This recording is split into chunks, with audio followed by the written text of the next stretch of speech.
Monsieur Besson. En 2013, la France a ratifié le traité du commerce des armes avec 130 autres États dans le cadre de l'ONU. Et ce traité interdit de vendre des armes à un pays lorsque ces armes sont susceptibles, et je dis bien susceptibles, d'être utilisées contre des populations civiles. Donc en 2015, Rouen Agglomération signe un partenariat avec Nexter dans le cadre du Fab Lab, dans le but de favoriser la créativité et l'innovation chez les salariés. En 2018, le média Disclose révèle que la France vendait des armes à l'Arabie Saoudite, des armes qui sont utilisées dans la guerre contre le Yémen. Soyons plus précis, Nexter vend des armes à l'Arabie Saoudite jusqu'en 2024, d'après les documents qui ont été révélés, et c'est à Rouen qu'on les fabrique. En 2019, l'État a tenté de se justifier en louvoyant, en expliquant qu'en ce moment, non, il n'y avait pas d'armes, mais il y avait des documents qui montraient que ça avait été le cas avant, que c'était probablement le cas dans le futur.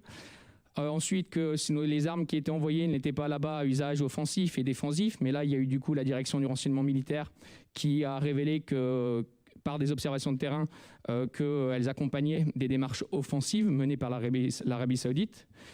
La même année, en 2019, il y a 10 ONG de défense des droits humains qui demandent un arrêt des transferts d'armement vers l'Arabie Saoudite et les États et les Émirats arabes unis et une plus grande transparence sur les ventes. Et en ce qui concerne le constat toujours de ce qui se passe là-bas, pour le directeur des opérations internationales de Médecins du Monde en 2019, il est très clair que la France et les États-Unis ne sont pas neutres puisque le conflit les implique, les concerne, et malheureusement contester une alliance avec des pays qui ne respectent pas le droit humanitaire international reste très difficile chez nous en France. Et selon lui, ce blocus révèle plutôt d'une forme de punition collective qu'autre chose. Il faut dénoncer cela et être proactif. Car potentiellement, avec ce blocus quasi total, on peut parler de famine planifiée, et si rien n'est fait, il s'agira d'un crime de guerre. Pendant ce temps, au Yémen, la guerre dure depuis 6 ans, des milliers de morts civiles, et selon l'ONU, 3,6 millions de personnes qui sont déplacées, 2 tiers de la population dépendant de l'aide humanitaire, un nombre d'enfants mal nourris qui est estimé à 2,4 millions, et un blocus d'approvisionnement qui empêche l'arrivée de médicaments, de soins, et qui empêche de lutter efficacement contre les pandémies comme le choléra ou la dengue qui se développent. Hier, 27 janvier 2021, l'administration Biden annonce suspendre la vente d'armes à l'Arabie Saoudite. Aujourd'hui, le 28 janvier 2020, ici au Rouen Agglomération... Il vous reste 30 secondes. Oui, ça va être tout bon.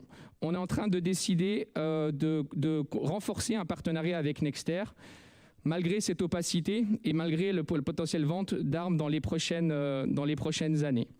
Aussi, dans la délibération, dans la convention, il est écrit que Rouen Agglomération s'engage tel un prestataire de l'usine d'armement sur des délais maximum de livraison de pièces demandées par Nexter, et puis qu'ensuite, elle s'engage à communiquer sur le présent partenariat en lien étroit avec le service communication de Nexter. Alors on comprend bien que pour Nexter, c'est peut-être plus intéressant de parler de l'innovation et puis de la créativité des salariés et l'accompagnement du Fab Lab que de la destination des armes qui sont fabriquées. On pense que nous, en tant que conseil d'agglomération... Votre temps est écoulé. Laissez-moi 15 secondes.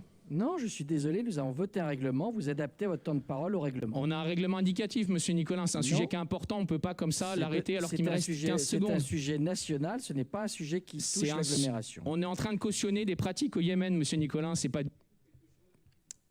du tout quelque chose qui est négligeable. Je soumets à votre approbation ce rapport concernant l'espace public numérique. Quels sont les votes contre?